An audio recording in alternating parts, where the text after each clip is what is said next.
Vamos a iniciar con las bradicardias.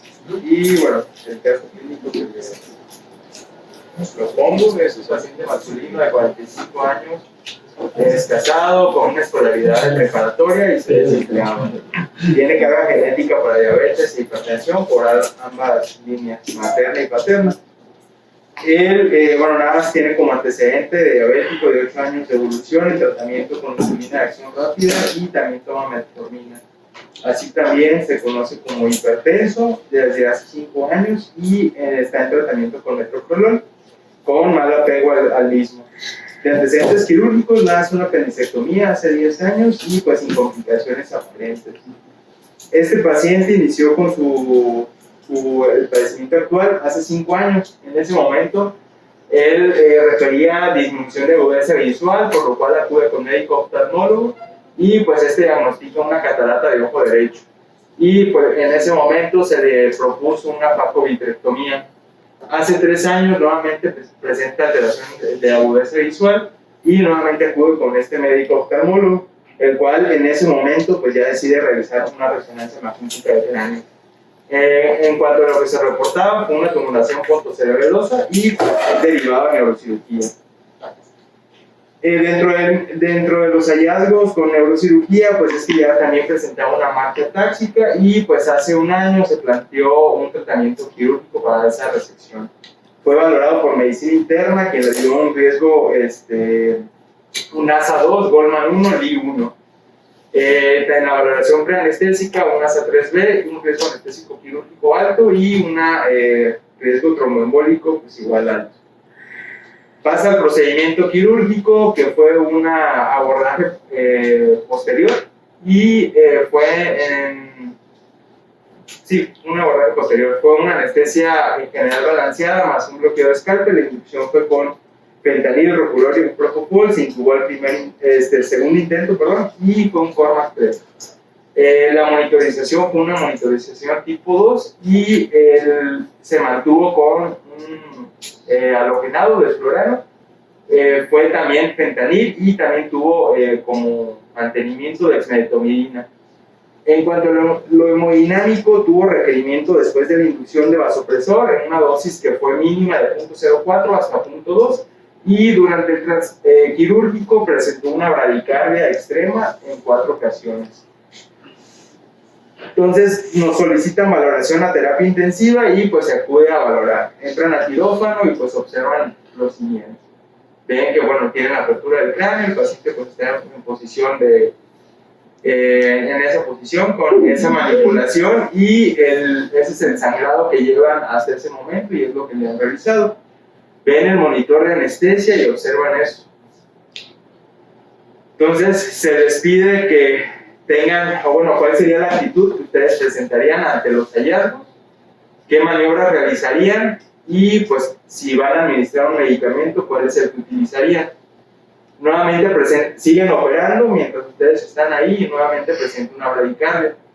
¿Qué es lo que ustedes harían? Me regreso un poco más para que vean. Pregúntale a alguien. Alex. Pues es una bradicardia de abajo de 50. En cuanto a si está hemodinámicamente inestable, pues por el sangrado se ve bastante, aunque no tiene aparente repercusión hemodinámica. No sé si durante el transanestésico le están manejando con Norepi o... Sí. Y lo está haciendo.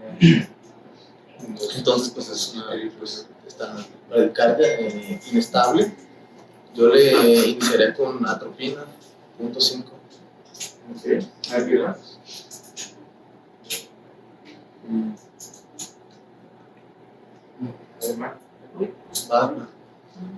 Pues, ¿qué momento les puse? Como les dije, seguían operando cosa posterior. ¿Ustedes harían alguna maniobra antes de pasar el atropina? ¿Vale? Pueden detener un poquito. Pedirles que dejen de operar. Que dejen de operar porque están estimulando. ¿Qué estructuras van a estimular?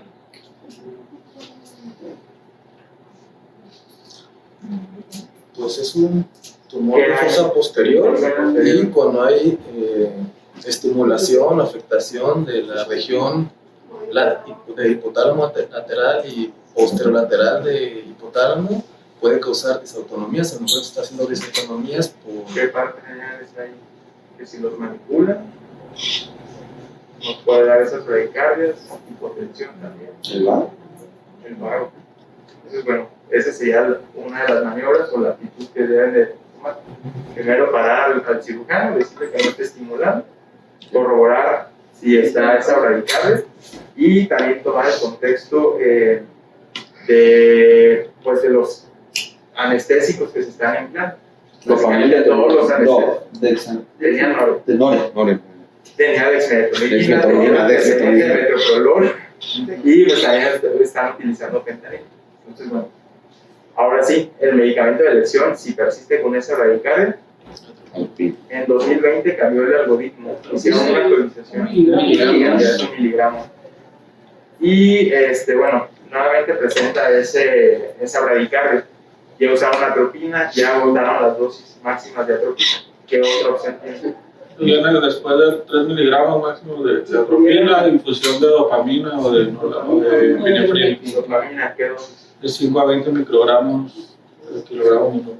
Llegan, agotan esa dosis de dopamina, que es Pues sería que considerar la colocación de marcapasos transvenosos. Pues bueno, ya aquí en esta actualización del año pasado, bueno, ya comenta aquí una frecuencia cardíaca de menos de 50 latidos y que esta también esté asociada a una inestabilidad hemodinámica. Como hemos visto ya aquí en terapia, hay pacientes que los tenemos con propo, también con fenta, y pues bueno, en esos dejamos que tengan una bradicardia transmisible, pueden llegar hasta 40, pero pues sabemos que están con sedantes que nos van a condicionar esa parte. Generalmente, pues o en la fisiopatología de estas bradicardias, generalmente van a ser originadas en el seno auricular y va a ser una frecuencia lenta. Generalmente, bueno, un poco más adelante lo pongo, no dan sintomatología la mayoría de ellos y pues generalmente se diagnostican cuando ya causan una inestabilidad hemodinámica, que esa se asocia ya a la sintomatología per se.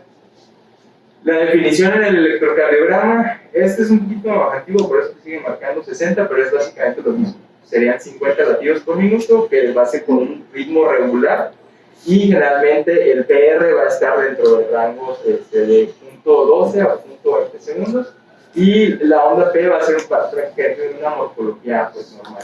El QRS va a ser estrecho, de menos de .12 segundos, y como les comentaba, a menudo se diagnostica ya que nos da sintomatología. Las manifestaciones, pues básicamente en reposo o cuando no se exige un aumento del gasto cardíaco, pues va a ser asintomático, pero cuando ya se presenta sintomatología, pues generalmente va a ser un ataque al estado general, puede haber síncope o hipotensión o diaforesis. Generalmente la herramienta diagnóstica que debemos de tener para hacer pues el abordaje de estos pacientes pues es un electrocardiograma. Generalmente hay etiologías tanto anatómicas, farmacológicas o también cuestiones como de hipoxia que generalmente van a ser las etiologías comunes para esta arritmia.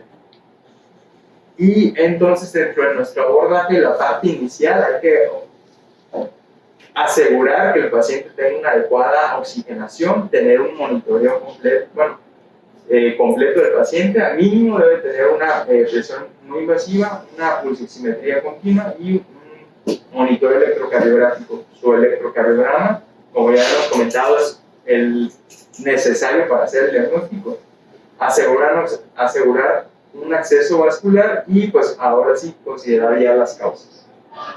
Como en el caso de nuestro paciente, bueno, básicamente estaba siendo sometido pues en algún punto todos esos medicamentos y aparte tenía la cuestión de que la manipulación quirúrgica. Entonces, es un paciente relativamente común que tenemos en la UCI, entonces por si en algún momento vamos a valorarlo y vemos que están manipulando tallo o están apenas haciendo la apertura de la dura, son cuestiones que nos podemos enfrentar o que pueden presentar ahí al anestesiólogo y a los neurocirujanos. Entonces hay que siempre tenerlas en mente. Pues ya es el algoritmo completo donde básicamente viene lo que platicamos. una frecuencia cardíaca de menos de 50, asociada también a una sintomatología. Lo que les platicaba, tener una vía aérea pues, adecuada, permeable, a asegurar que el paciente tenga una adecuada oxigenación, tener ese monitoreo cardíaco, el acceso vascular y el electrocardiograma.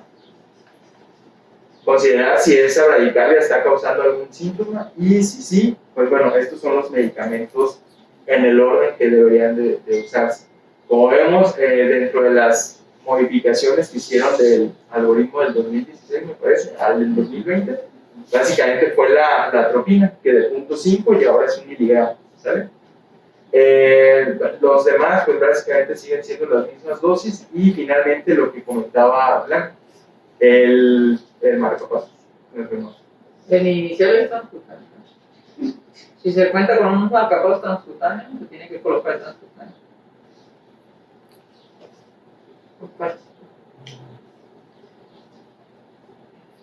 ¿Alguna duda? Pregunta en cuanto a radicales. Nada más como observación, ya las guías americanas y las europeas se definen radicalia como frecuencia cardíaca menor de 50. Entonces ahí ignora Sí. a 60. Y es que en este.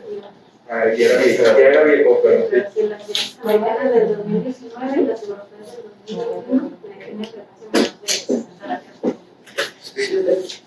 Sí, es importante ver que no tenga una causa que ocasione la bradicardia, investigar si es así, tratar la causa, ¿no? Sí, me parece la causa.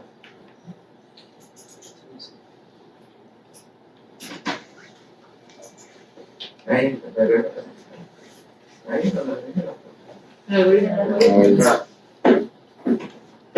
por ejemplo, ¿qué tipo de infarto te haría sospechar de bradicardia?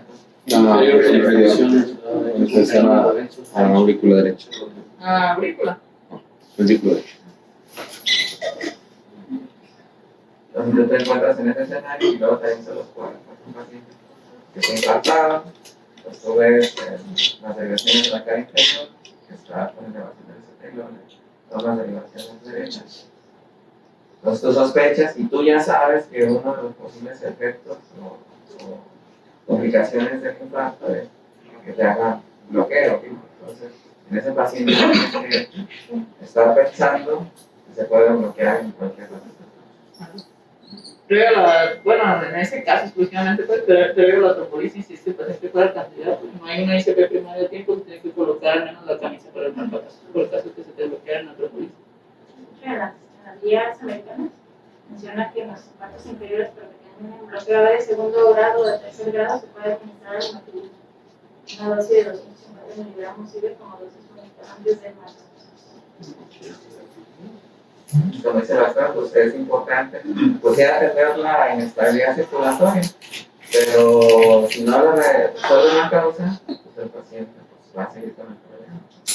Hay, por ejemplo, alteraciones electrolíticas, que tú le corriges la alteración electrolítica y ya no necesita el marcapasos.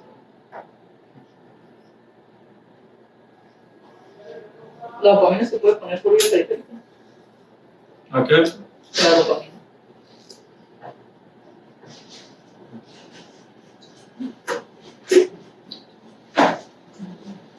No hay una cifra tan específica, la única que veo similar a la NOR era 0.2 como máximo. Pero es por eso que se pone por vía central en vez de periférica. ¿Cuál? La dopamina. Sí, se puede utilizar. Pero es para que Es por eso que inmediatas por el ventrículo. ¿Cuánto y cómo?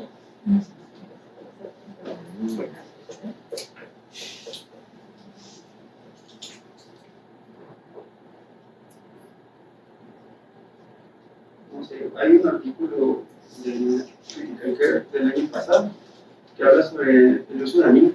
No tiene nada que ver con eso. Ah, O sea, sí me dice que pues que la vía norepinefrina es segura por vía periférica. Y ya sé, pero no sé, Pero dependiendo no va de la mano con eso. Pues. del navío. Bueno, hasta donde yo me acuerdo que la dopamina se tiene que poner por vía central por su efecto que tiene, tan rápido, por así decirlo. Que pase por vía periférica no tendría ningún. Al momento de llegar ya a miocardio ya no tiene ningún efecto. Por eso se pone por vía central. Vamos a ver que la doctora difiera de eso, pues, pero se pone por vía central. O sea, viene por el central, pero lo que viene la vía central se puede poner mientras la periférica, pero no es. Ajá, lo más seguro es que no te van a responder. ¿En qué le pones el central?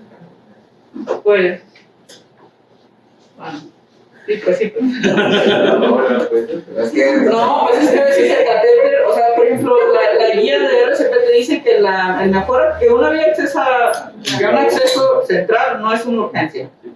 Es cierto, está primero la vía intraósea. ¿Quién tiene catéter intraóseo? Nadie, pues, entonces, a veces sí es prioritario un acceso venoso central cuando tienes un acceso venoso periférico. Entonces, por eso, pues sí se tiene que poner como urgencia, pues, y rápido. Ya, sigue el... No. No es el que...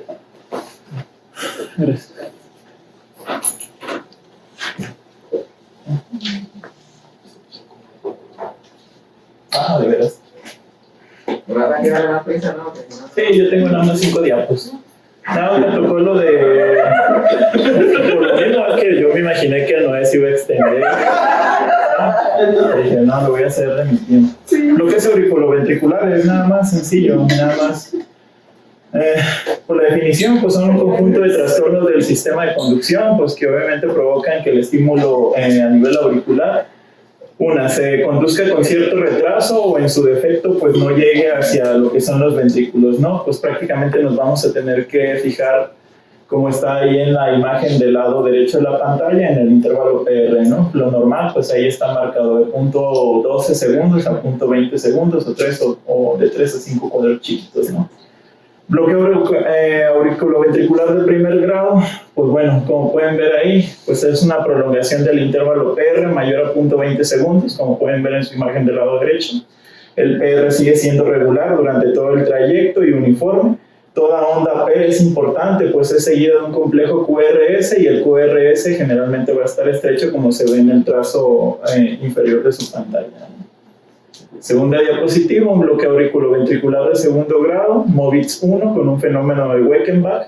Bueno, es un alargamiento progresivo, igual como les decía, lo importante es ver los intervalos. El intervalo PR se va a alargar de manera progresiva hasta que de repente, como pueden ver en la parte inferior de su pantalla con una flecha en rojo, hay una onda P que ya no es seguida de un complejo QRS, ¿no?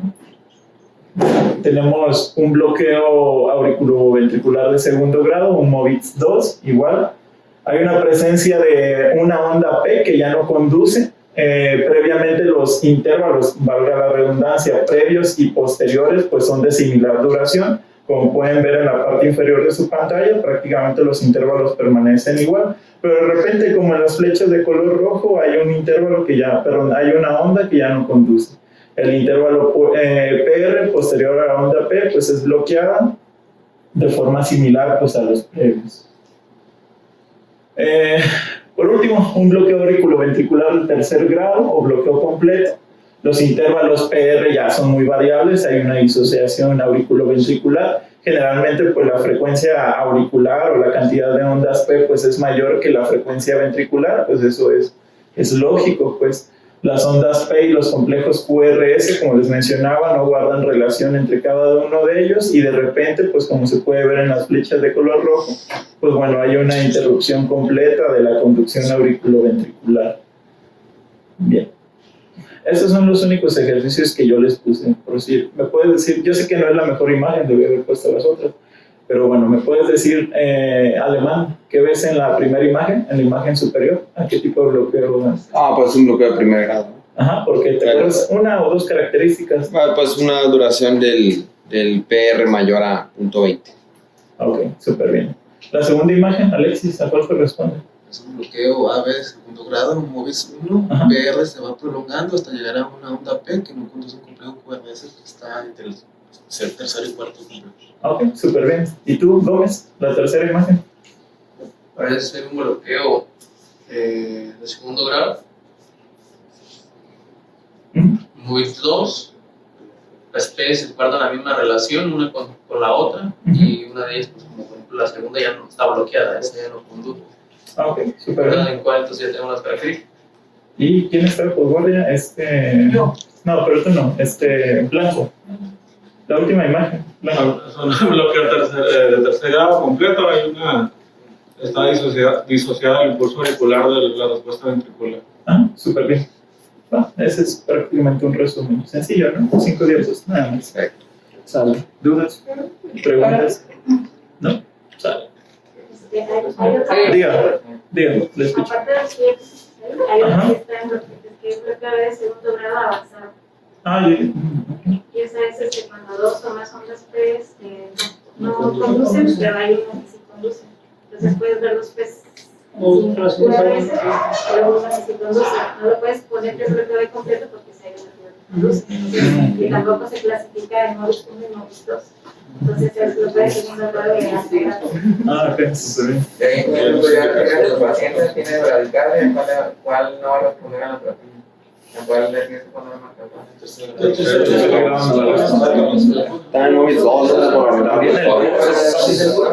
sea, el bloqueo de tercer grado es indicación de marcapaso. El avanzado que levantó la doctora también es indicación de marcapaso. Pues. Y el MOIS 2, eventualmente también ese paciente va a terminar en marcapaso. Pues. A lo mejor no es la urgencia de colocar marcapaso, pero.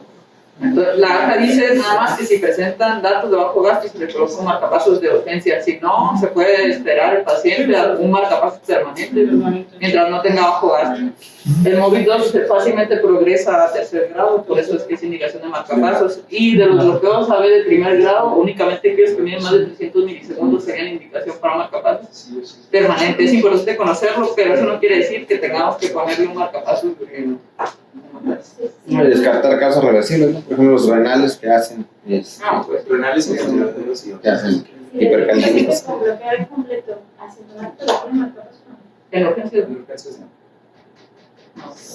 A no ser que tenga bajo gasto. Síncope, asintomático. disnea, cualquier otro bajo gasto, pues, pero bloqueo de completo. En ese momento está asintomático, pero si tiene padecimiento de disnea o de mareo. Pues si tiene mareo, disnea, son datos de bajo gasto y si tiene indicación para colocar una capa. Asintomático completamente. Sí se colocaron. Sí, porque lo hacen, bueno, Tiene un alto riesgo de muerte súbita.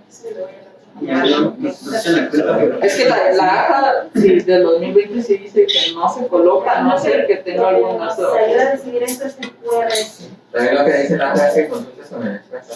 Pero en el caso Si el QRS está muy ancho, quiere decir que los dejo de alto y eso se van a funcionar a. Es un QRS angosto, es por arriba y eso tiene mejor QRS. El QRS o el QT. El QRS. Me robas tiempo, maestro del protagonismo. Pues vamos a aprovechar que la doctora ya empezó a hablar de algunos datos importantes sobre el complejo QRS, porque ahora ya vamos a entrar con lo de las famosas taquicardias y también valorar en las taquicardias la morfología del complejo QRS, sobre todo de la onda R, la onda S y tal, pues va a ayudar a hacer diferenciaciones importantes entre un tipo y otro de taquicardia, ya sea supra o ventricular. Entonces se presenta un hombre de 53 años de edad que tiene antecedente de enfermedad de Chagas. Tiene cardiopatía mixta, isquémica y también hipertensiva y es conocido, ya identificado previamente con taquicardia ventricular en tratamiento con flecaimida, 100 miligramos, amiodarona 200 y propafenona de 150 miligramos, pero con historia personal de incumplimiento al régimen médico. Se presentó a un servicio de atención o estando hospitalizado o por alguna otra circunstancia, no hay distinción. Se presenta con disnea de reposo de un día de evolución y dolor torácico agudo y lo encontraron en ese momento de la valoración sin alteración del estado de conciencia, pero con tensión arterial inaudible, taquipneico, con una saturación arterial por pulsioximetría 92%, una frecuencia cardíaca de 185 y ruidos cardíacos arrítmicos. En ese momento, la conducta que se dio fue tomar un electrocardiograma. Esto es lo que se presentó. ¿Qué hallazgos electrocardiográficos son importantes? Pregúntale a alguien en Pues, Alexis, ¿qué hallazgos electrocardiográficos ves en este? ¿Qué se ve? Pues se ve ultra desnivel. Bueno, voy a ir dirigiendo un poco, ¿no? Porque sabemos que la descripción del electrocardiograma es ver tiene o no tiene un ritmo sinusal, qué frecuencia cardíaca tiene, qué eje eléctrico tiene, pero aquí, si no sabemos distinguir y se está presentando una situación de inestabilidad hemodinámica en el paciente, pues conviene saltarse esos hasta el complejo QRS. Tenemos un complejo QRS estrecho o ancho. Entonces, ancho y se está presentando con una frecuencia cardíaca de 130 latidos por minuto. La definición de taquicardia ventricular, que ya sabemos que el paciente era conocido por taquicardia ventricular, ¿qué dice? ¿De qué habla? 3 o más complejos ventriculares sostenidos con una frecuencia cardíaca de mayor a ¿cuánto? A 130 latidos por minuto. Entonces, suponiendo que este paciente tiene 150 latidos por minuto, tiene un complejo QRS ancho, hay que ver qué se le va a hacer, qué opciones de tratamiento tenemos para este tipo de paciente, ¿verdad?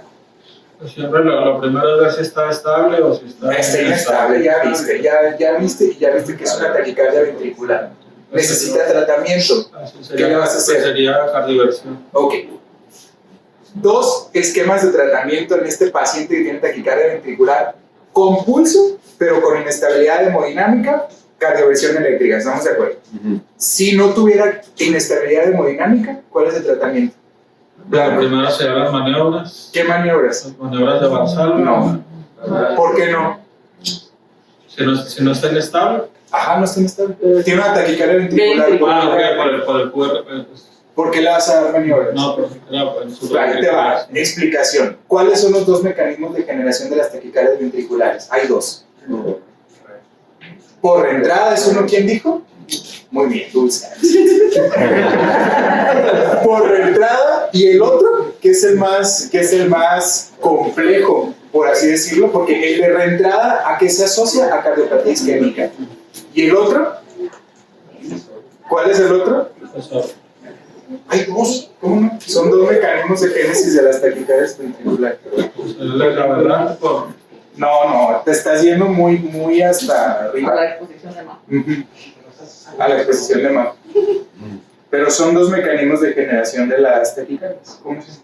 Uno es reentrada, si ya lo dijeron bien, y el otro es por sobreestimulación. No es reentrada prácticamente, sino el estímulo que se genera por debajo de las DX vuelve a generarse y entonces empieza a generar latidos ventriculares extras. Entonces, ¿cómo podemos clasificar los 2 tipos de taquicardia, los tipos de taquicardia ventricular? ¿Cuál es la clasificación?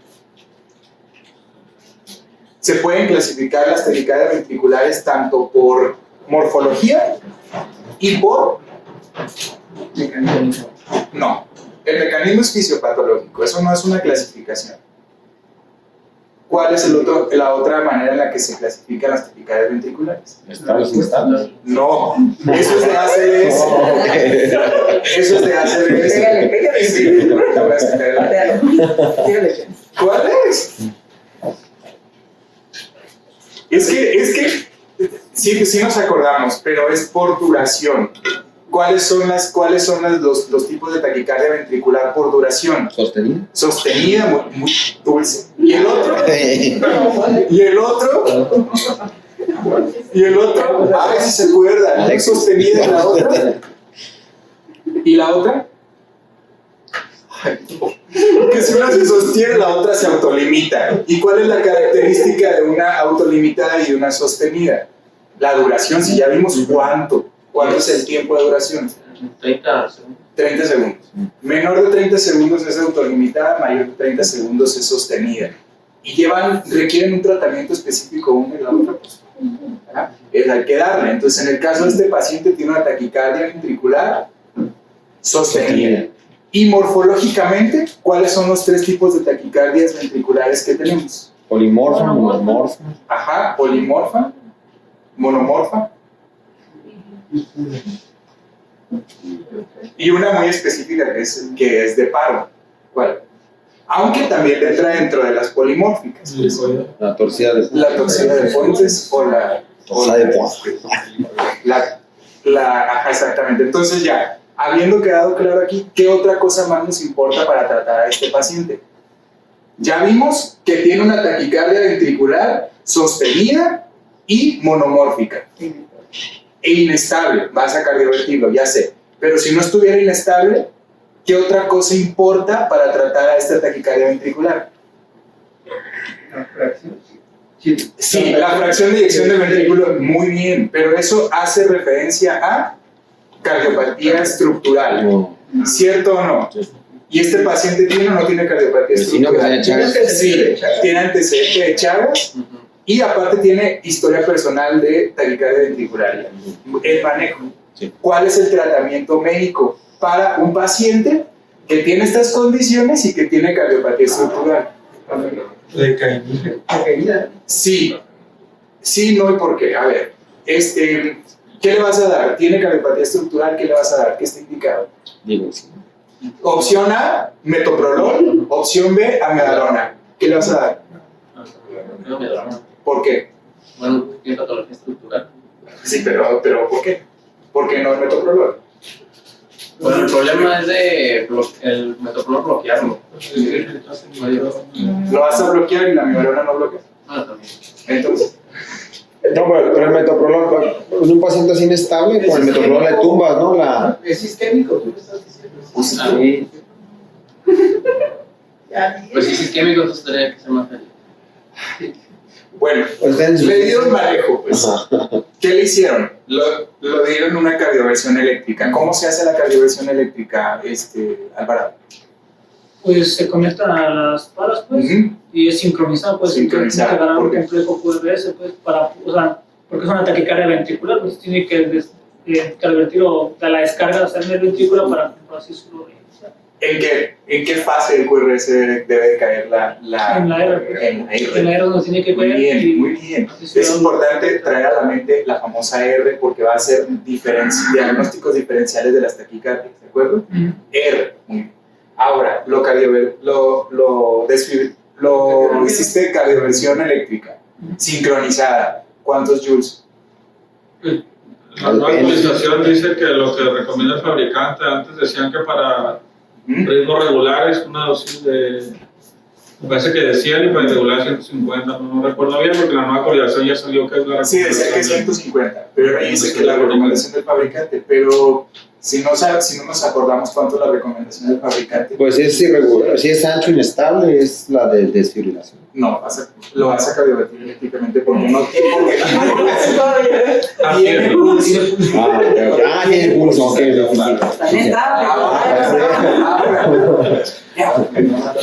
¿Cuánto pues? No sé, pero en ese momento tengo la urgencia, estoy dando vueltas. Para eso que está regular, yo le daría 100.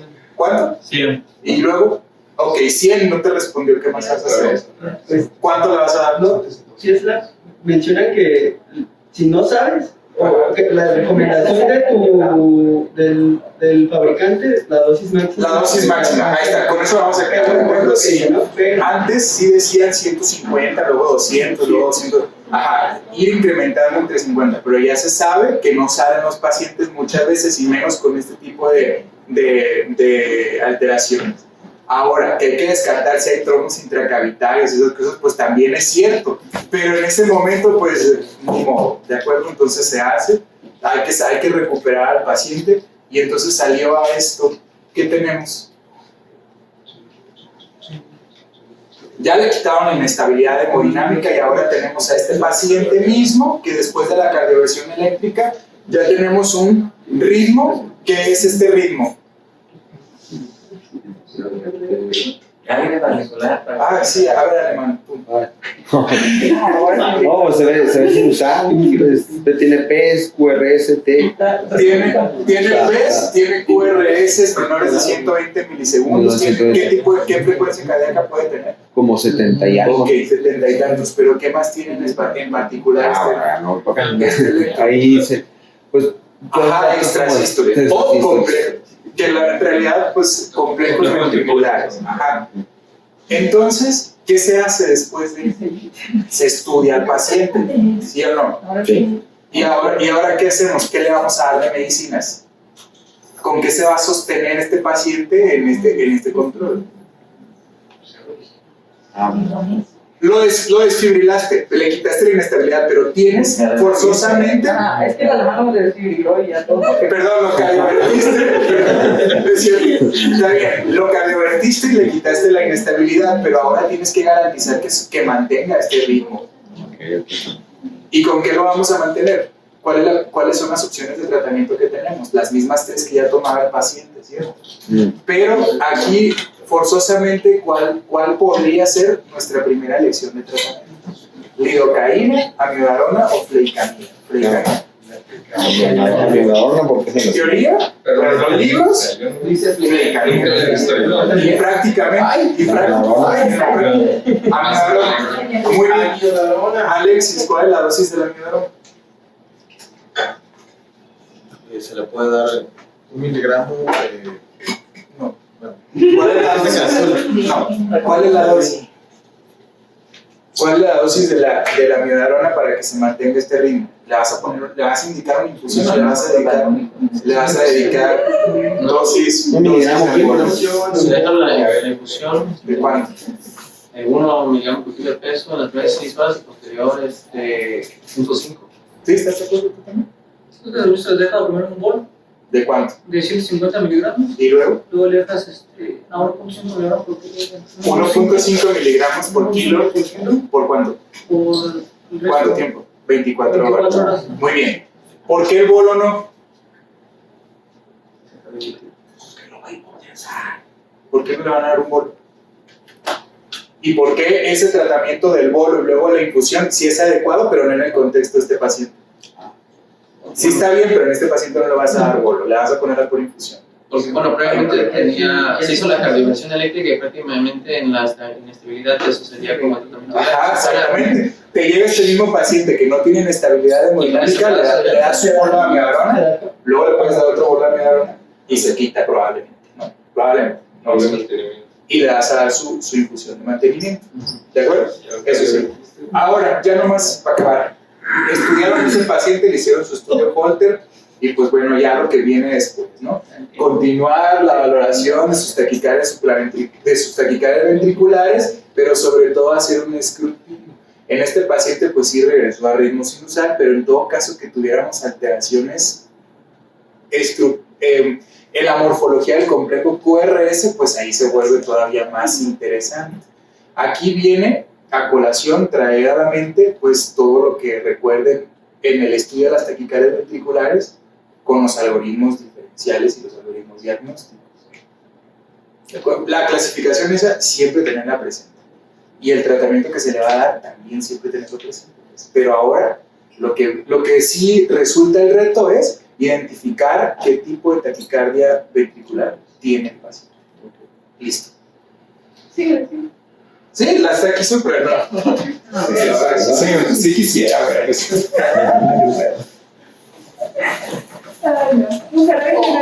Antecedentes personales patológicos y puede ser hipertensión por presencia de palpitaciones. Como de importancia, requiere aumento de horas de trabajo en la última semana con necesidad de consumo de bebidas en el descanso. Exploración física, grado de 15 puntos, frecuencia de 190, TA 160, frecuencia respiratoria de 16, nivel dolor por día. Y presenta electro. Abierto. ¿Qué es lo que tiene? Pues es una taquicardia complejo acosto, estamos en el concepto de una taquicardia supraventricular con aproximadamente 300, 150, como 160, 170 latidos por minuto. Se identifican que, pues, bueno, está complicado para ver las T por la conducción tan rápida y una conducción parece como que fuera aberrante por la forma en la que hace la repolarización del segmento ST, pero no consideraría que tuvieran descenso del ST, no per se.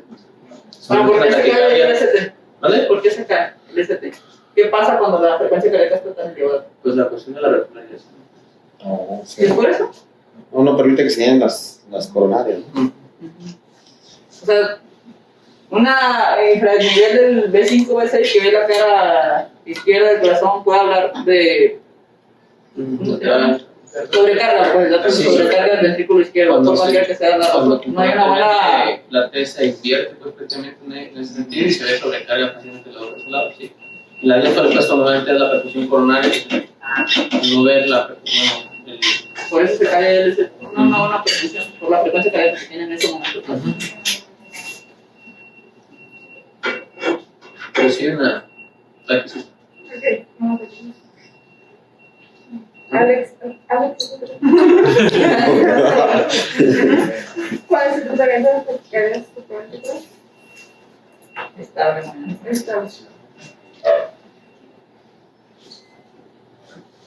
Pues, primero ver si está estable.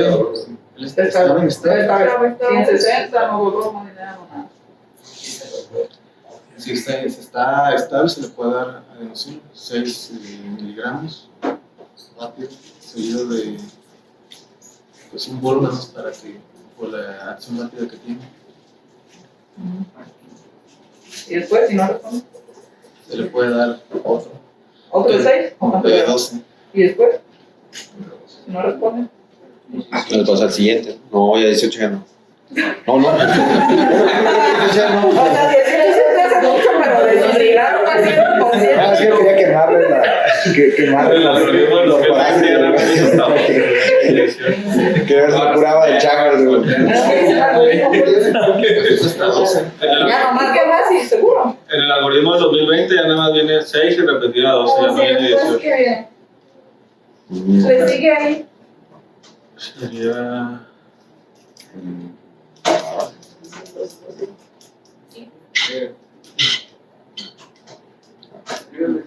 Pues, inicialmente, si el paciente, en el contexto que dice la doctora, viene estable, lo que se tiene que hacer es maniobras, en este caso se aplicaría las maniobras vagales, en este caso la de Valsalva modificada, esa es la que se puede utilizar.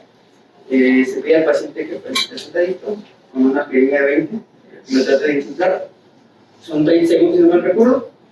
Después de ahí recuerda al paciente y levanta las piernitas. Esto va a hacer que la presión intraabdominal favorezca y disminuya la frecuencia cardíaca con respuesta vagal.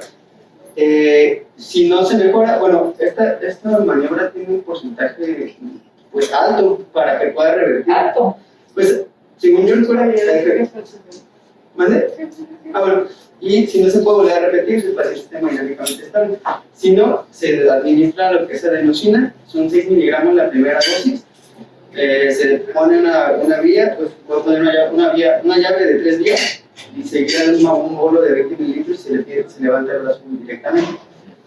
Se le puede administrar una segunda dosis de 12 miligramos y si no responde hasta una tercera dosis nuevamente de 12 miligramos y bueno, hasta ahí ya. ¿Y después? Bueno, si no responde se puede utilizar otro antidiabético en el caso de amiodarón, 150 miligramos. Si no me recuerdo. Un betabloqueador. La betablo, ¿no? ¿Qué otros hay? Procainamida. Esas son las características de... Ajá. Vamos a ir mejor.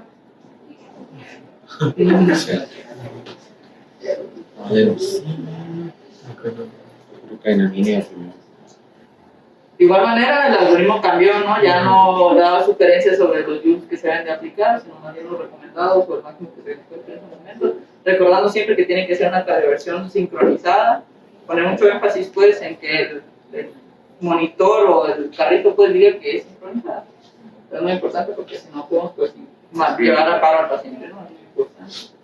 Y procainamida, cuando ustedes no tenemos aquí, no existe, pues, en México.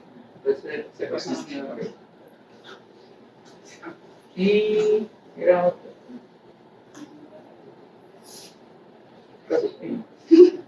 Siguiente ya.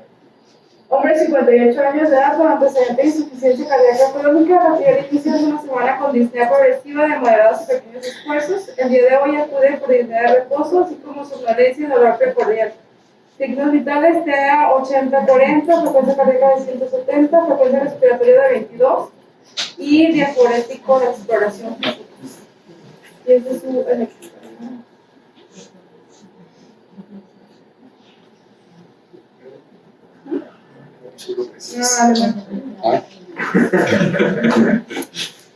Pues es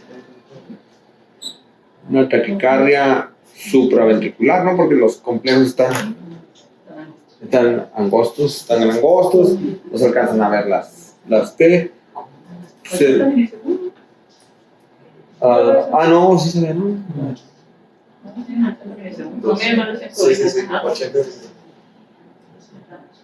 Y pues está como un ritmo de 150, ¿no? Más o menos, por ahí. ¿Y qué más? Pues se ven irregulares. ¿Irregulares? No, irregulares. Ese es un punto muy importante para el manejo, ¿no? Sí, claro. En este tipo de electros a veces tenemos esa frecuencia, pues oscila entre los 130 y los 150 y nos da oportunidad de ver que los ritmos son irregulares, ¿no? Las RR son irregulares, pero hay pacientes que se presentan con frecuencias cardíacas entre 180 hasta 220 latidos por minuto, lo que no permite diferenciar, pues, ni ver la onda P en esos casos, y presentan RR parecidas regulares, pero es asociado a la frecuencia cardíaca que presentan. Por eso la guía de la ACA recomienda pasar 6 miligramos de adenosina para permitir que el complejo se abra y nos permita diferenciar entre episodios rítmicos o arrítmicos. Pero no es como la recomendación en este caso, que sí evidenciamos que es arrítmico. ¿Y qué dosis de amiodarona es? ¿Siento el bonus? Sí. Sí, es cierto, está inestable, no me acuerdo. Tiene disnea, somnolencia, ella tuvo abajo hasta atrás. Inestable, pues hay cardiovisión. Igual la dosis, pues ya la comentamos, no es complicado. Yo tenía una duda nada más, pues, para la doctora. Por ejemplo, cuando me acuerdo que alguna vez en las clases de Carlos se comentó que el complejo QRS puede ser falsamente ancho, ¿sí? ¿Verdad? Pero ¿No tiene propiedad de rama? Pues No hay criterios para taquiventrículo. ¿Cómo se llama? ¿Cómo se llama? ¿Qué? ¿Cómo se llaman esos criterios? No, pues vos estás preguntando. Es el protocolo de Brugada. Muy bien, lo que dice. Y hay otro que es el Es complicado de aprender. Sí, pero son como cinco cosas que debe definir. El deber que es más fácil. ¿El de qué? El más sencillo. No, el Medicaid es más sencillo.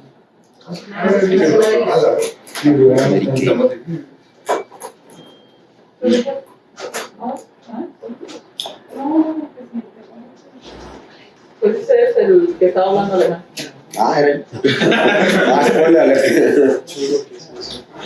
Ahí sí hay aberración. A eso sí se le llama aberrado. Ahí está. Esa es una lágrima mía. No sabía que era. Sí, ¿verdad? Sí, es de ahí. Sí. Cargando las palmas.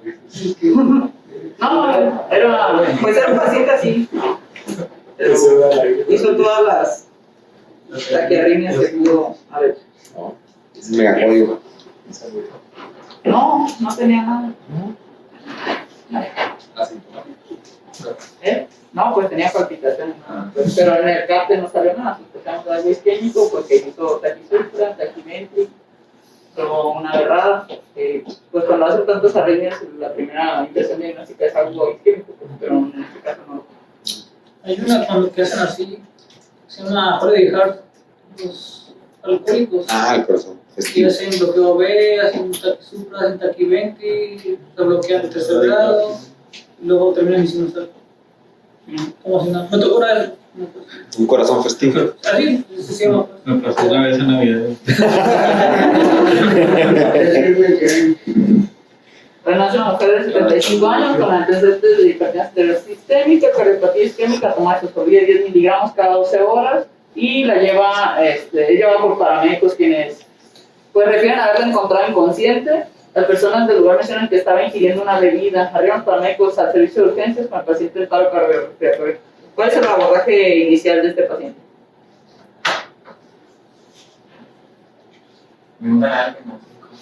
Ahora, Pues el abordaje inicial sería activar el sistema de emergencia, pedir apoyo y empezar la reanimación. Pues, okay. Con el código OMEGA, pues. Activar el equipo de respuesta. Activar el equipo de que respuesta. Que te ayude, pues. Señora, está bien. Sí, claro, corroborar que el paciente Sí, pues, está en paro. lo que No no detener el RCP por nada, ni por la monitorización, ni por nada. Hay que solicitar ayuda, iniciar el RCP.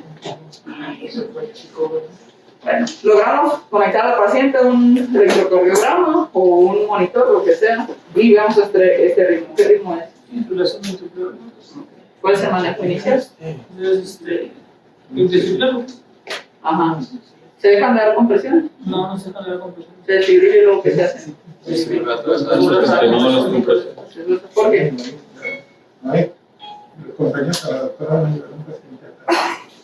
Bueno, porque las compresiones nomás van, la desfibrilación nomás va a parar el ritmo. Va a intentar reorganizar el ritmo ritmo cardíaco. y vamos a encontrar el corazón fibrilando, por eso necesitamos ver.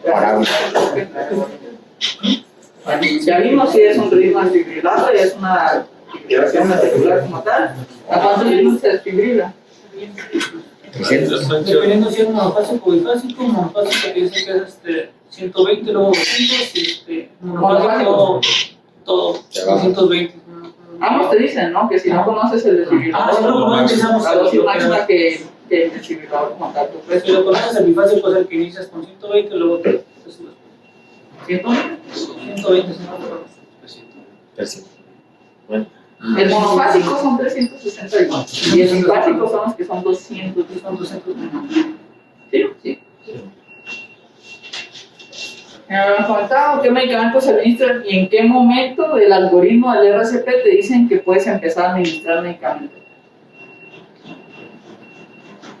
Blanco. Pues por el evento del paro, por la adrenalina cada 3 o 5 minutos, y en el caso de cuando estamos desfibrilando, si no después de la segunda desfibrilada se determina que es un ritmo refractario a desfibrilación y está indicada la amiodarona. ¿En cuáles sí recomienda pasar la adrenalina de primera instancia? En los casos de no desfibrilar. No desfibrilables. ¿Por qué? ¿A qué se asocian más los casos no desfibrilables? Se mueren todos esos pacientes, no están recuperables, pues. Usualmente son paros no presenciados, ¿no? Eso se asocia más. Se dice que hasta el 80% de los paros que son en la calle van a presentar ritmos desfibrilables. Los que son en el hospital, la mayoría van a ser no desfibrilables.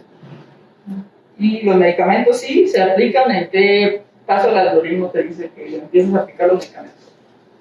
Exactamente. Que te dice considere un acceso venoso periférico o una vía intraósea. ¿Y en qué momento qué se administra? Después del primer ciclo, del tercer minuto. Tercer minuto.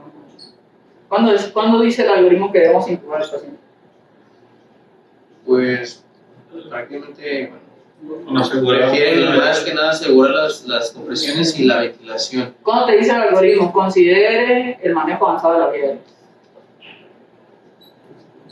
Pues realmente sería hasta intubado, pues como tal, se puede ir hasta los cuidados post-PAR.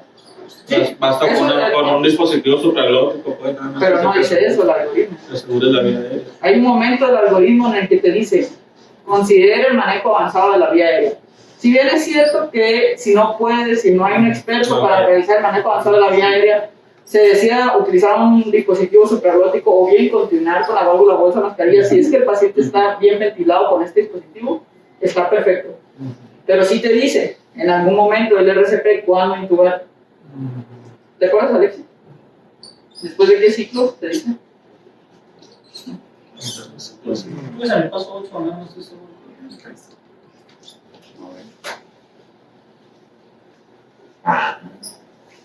Después del segundo ciclo de RCP, cuando este fue desfibrilable y el paciente no respondió, considere el manejo avanzado de la vía aérea. Y en los casos de sistolio de los ritmos no desfibrilables, te dice que consideres desde el primer RCP que no respondió el paciente, considerar pues acceso igual intravenoso con administración de adrenalina y considerar un manejo avanzado de la vía aérea.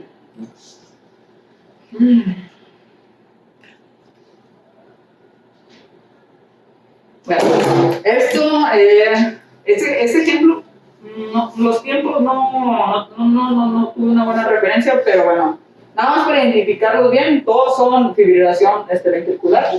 Cada una tiene diferentes características, se habla pues, algunas literaturas lo dividen como gruesa, intermedia y fina, que fina pues sería la de abajo, y no confundirlas pues con una actividad eléctrica sin pulso, o no confundirlas con una sistolia como tal. Bueno, y este otro caso clínico, mujer de 3 años, acude al servicio de urgencias, trasladada por sus familiares, la encontraron inconsciente, con 2 horas de evolución, no respondía a estímulos verbales, tiene antecedentes de depresión con tratamiento irregular a base de antidepresivos. Desconocen cuáles o qué tipo, se hizo una cirugía estética hace 3 semanas, y a su ingreso presenta pues, la paciente ausencia de signos vitales. Se logra monitorizar a la paciente, se inicia el RCP, y bueno, este es el ritmo que tiene. ¿Qué ritmo es? ¿Y qué se hace? Desfibrilación, ¿no? Es que ahí los manejos, todo es seguir el manejo de la pues no hay mucha diferencia. Lo que sí es que no, después de la segunda desfibrilación, en la tercera desfibrilación, ¿qué medicamentos te recomiendan? Alexis. Eso está ya. ¿Cuánto? 150. Ahí es el cambio que hizo los nuevos algoritmos, ¿no? Ya no son 150, son de primera instancia 300 miligramos. Y después puedes hacer una segunda administración de 150. Ah, no, ese cambio, no, siempre ha sido 300, siempre ha sido 300. En paro. Ajá. Y si no tienes amiodarona, de hecho, este algoritmo ya no hace distinción entre la lidocaína y la amiodarona. ¿Cuál es la dosis de lidocaína, hermano? No me acuerdo. No, 1 miligramo. La máxima es 1 miligramo por kilo. No, pero es 1.5. 1.5 miligramos por kilo. Y las siguientes dosis, a la mitad. 0.5 por 75 miligramos por kilo. Pues háblalo, no te quedaste callado. Las diferencias, pues, igual, de la morfología de la taquicardia ventricular sin pulso, considero que pues es importante porque a veces uno espera ver algo ya establecido que tiene en la mente, pero no siempre se presenta de la misma manera. ¿Ese es otro? Hay que recordar que es monomórfica, ¿no? Taquicardia ventricular.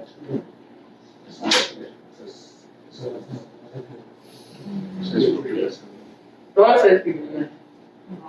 No debería haber nada mientras haya ausencia de pulso, se desfibrilan. Y bueno, esta es una mujer de 25 años de edad con antecedentes de enfermedad renal crónica, ingresa al hospital con una hipercalemia de 8 miliquivalentes, fue manejada con una solución polarizante y diurético de asa. Además de esto, toma antidepresivos y benzodiazepinas. Está en manejo sustitutivo con hemodiálisis y 1 hora después presenta paro cardiorrespiratorio. ¿Qué ritmo es este blanco? Es una taquicardia ventricular polimorfa. Ajá, y es igual. Pues es helicoidal. Es igual a aquí. Torcida. Ajá, una torcida. ¿Bien? Aquí están las características, son ciclos de 5 a 20 latidos de taquicardia, QRS ancho, frecuencias cardíacas oscilan entre los 200 y los 250 latidos por minuto, son intervalos irregulares. Los complejos QRS rotan, por eso se llama torcida o torsada, pues, sobre la línea isoeléctrica. Suele iniciar con una extrasístole ventricular y en los complejos previos o posteriores a la torsada de Cohen se puede llegar a observar un QT prolongado. Por lo tanto, el antecedente de la ingesta de antidepresivos o que la paciente estuviera manejada con haloperidol es muy importante pues para sospechar de una torsada como tal. ¿Cuál es el manejo de la torsada? Sulfato de magnesio. Primero, la desfibrila. Y si tiene pulso, ¿se desfibrila o no se desfibrila? Si tiene pulso se va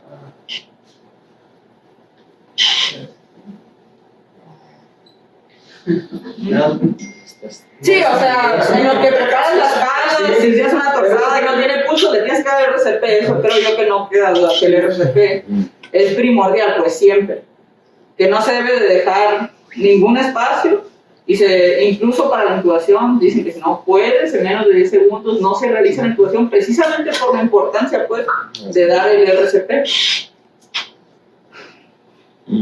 Ya, incluso ya sacaron en el 2018 creo el solo mano, que si no vas a poder ventilar pacientes nada más de descompresión, o sea, porque son muy importantes intentar mantener el flujo.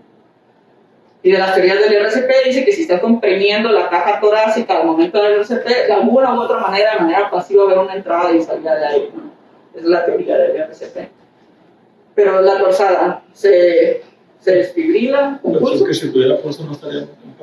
¿Y se desfibrila o no se desfibrila? No se desfibrila. La torsada con pulso se desfibrila. No, se desfibrila. Torsada, pulso o no pulso, se desfibrila. Sí, es un error muy común. Que no se... El torsada generalmente se asocia con TD largo y generalmente esas no son sostenidas. No son sostenidas, son no sostenidas. La torsada de Pons es que hay una que se ha puesto TD largo, que hay taquicardias polimórficas o otra cosa, pero las que hacen con la niña.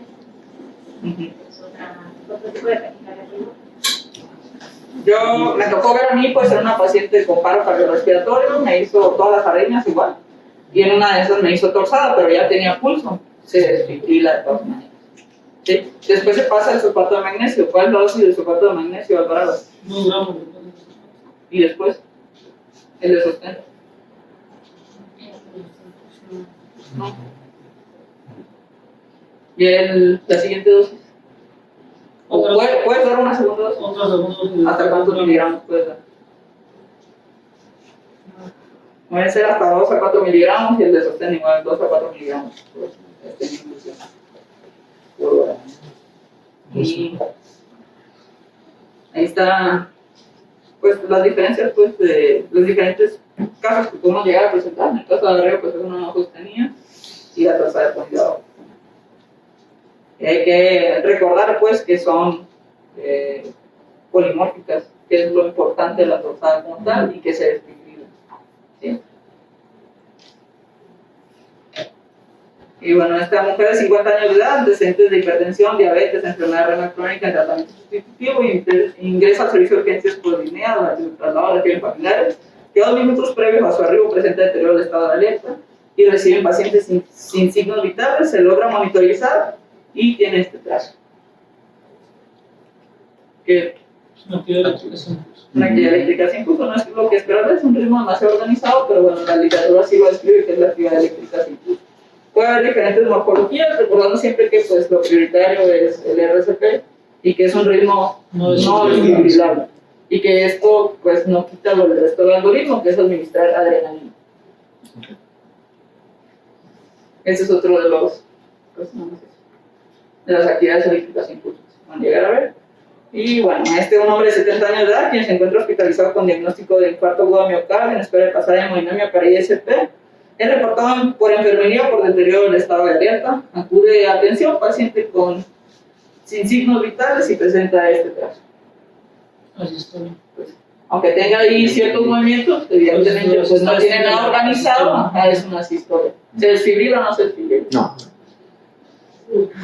Y bueno, pues como ya comentamos, siempre recordar que en el cuarto ciclo, si no me recuerdo, que es el que está aquí, hay que tratar las causas reversibles del paro, cualquiera que sea. ¿Sí? Pensar en las H y las T, que son las que están aquí. Ya no.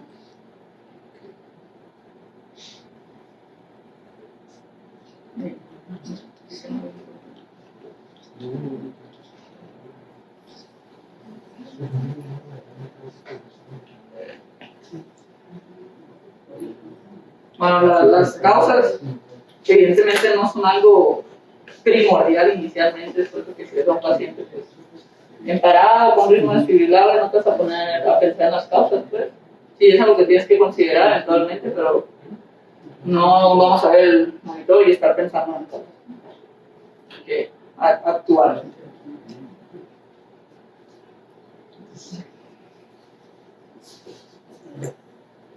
Ay, no. ¿Qué tiene el electrocardiograma?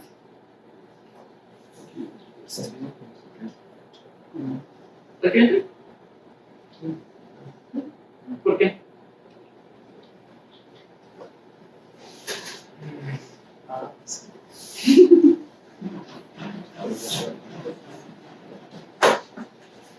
¿Por qué taquicardia ventricular? ¿Qué las hace de diferencia? La gran diferencia de las taquicardias después para distinguirlas entre super y Pues es el complejo. Es complejo ancho. Bueno, a este paciente le pasaron otro amiodarona, ¿no? Pues, ¿qué le quisieran poner a ese paciente? Pues, como quiera la evolución va a ocurrir. ¿Qué le quisieran administrar a este paciente? Digamos, si está estable. Sí, Está estable. Le van a poner medicinas igual.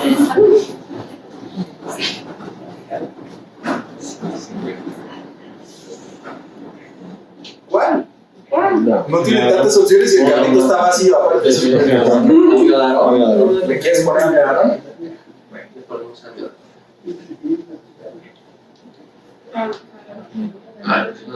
Bueno, está bien. ¿Por qué? Si es correcto administrar adenosina en taquicardia ventricular, sí, también. Sí, es una opción. Entonces, en este caso, si le pusieron 6 miligramos de adenosina, ¿qué evidenció? Se abrió el complejo. ¿Y qué más? ¿Y qué más evidenció? Está bien claro ahí. ¿Cuál? Aparte del nivel.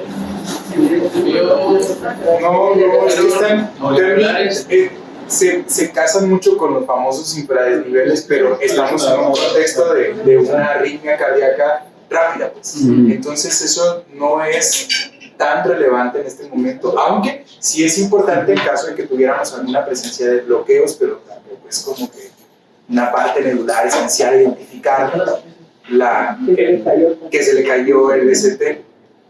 Pero aquí hay algo muy importante que se evidenció después de haber administrado los 6 miligramos de adenosina. Pero puras ondas P en ese espacio, ¿no? Tiene ondas P, pero... Ay, es No, como encierra, ¿no? Ay, ¿cómo se llama ¿Cómo eso? se llama? Flúter. Sí. Oh. Ya. ¿Y qué se le hace? Y luego pasó esto.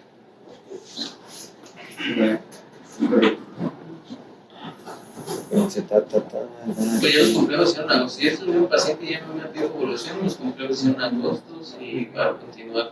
Ajá, evidentemente no fue el mejor tratamiento, ¿no? La adenosina, le pasaron, abrió el complejo, les dio oportunidad de ver que tenía un flúter auricular y pues tu algoritmo cambia, ¿no?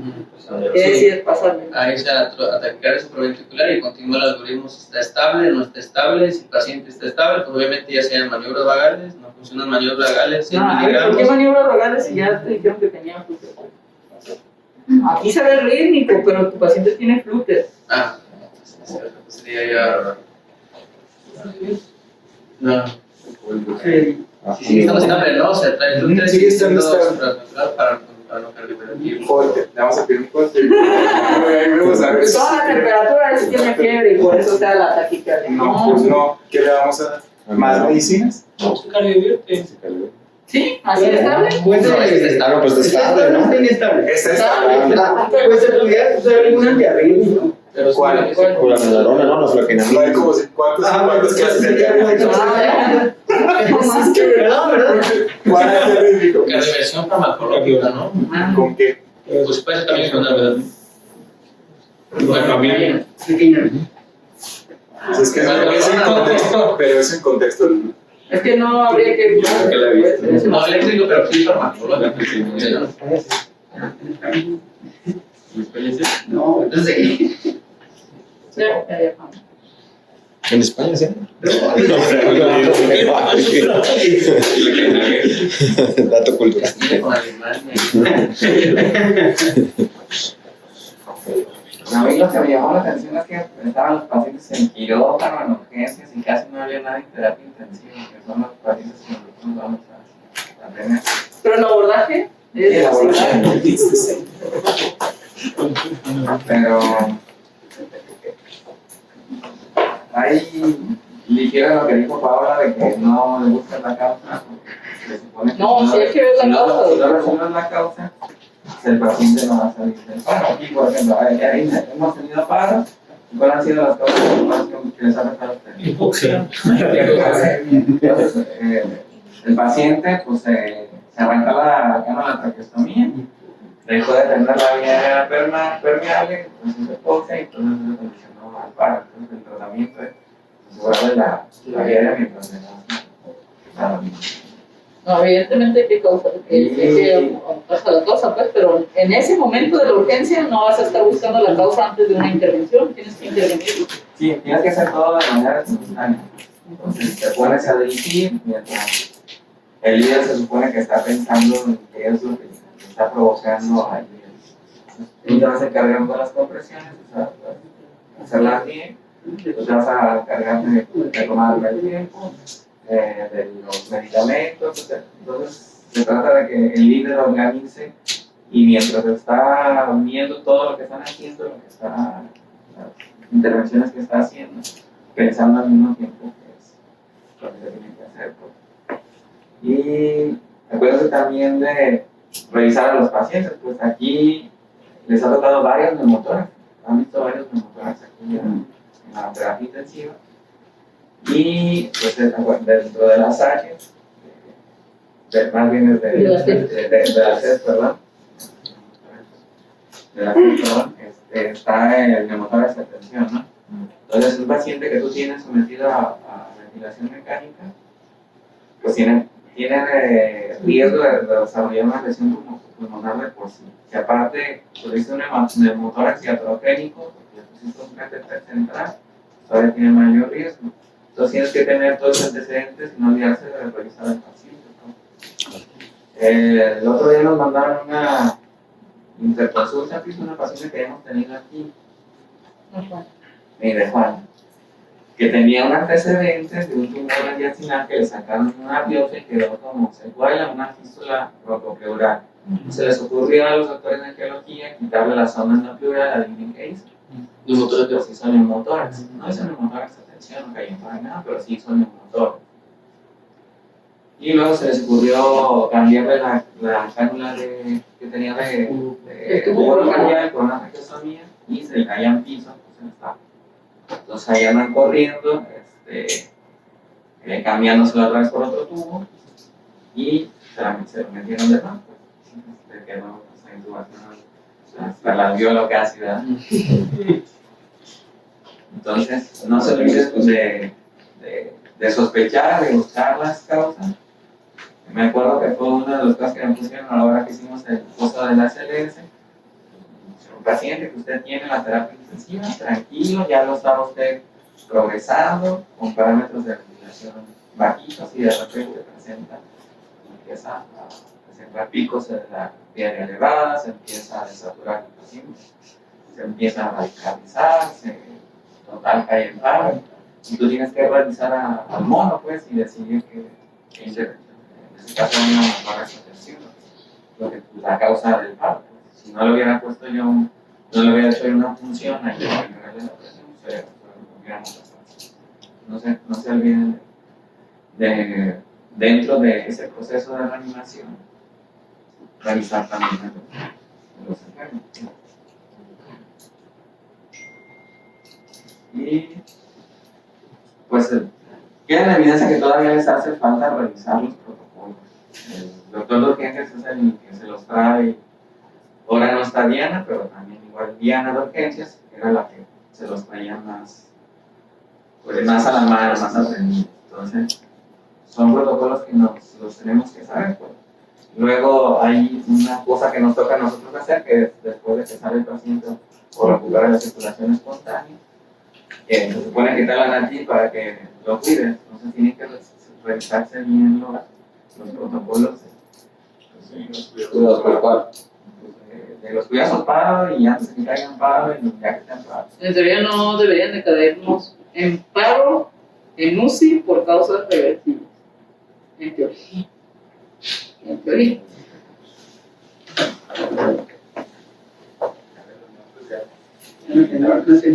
No tendrían por qué, pues se supone que por eso están en un sistema de vigilancia estrecha y continua, pues que una enfermedad por causa. En cuanto a la adenosina en bacterias con complejo una técnica, si estás seguro que es un azúcar, ¿verdad? Porque si es raquídeo, te vas a llevar a fibrinogenesis y está contento. Sería la medicación, pero que estés bien seguro que sea una supra. Si no estás seguro, pues mejor manéjala como te quieras.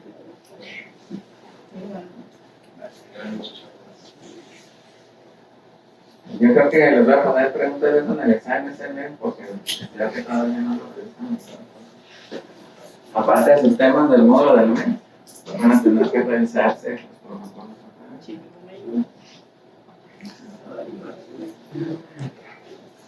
Les vamos a hacer los algoritmos actualizados del 2020. Gracias.